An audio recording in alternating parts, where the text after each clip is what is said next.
আসসালামু আলাইকুম রহমতুল্লাহ। নড়াইল রেল লাইনের কাজ প্রায় শেষ।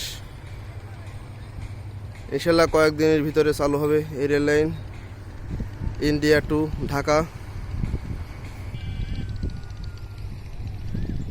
দেখেন আমাদের নড়াইলের এই প্রথম।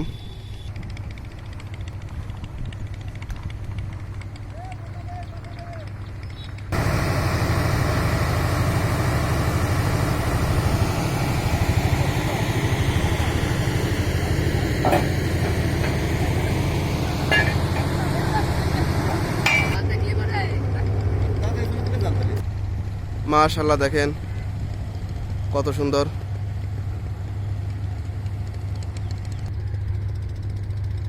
Narail rail India to Dhaka, আমার বাড়ির পাশ দিয়ে এই রেল লাইন। আসসালামু আলাইকুম রহমতুল্লাহ।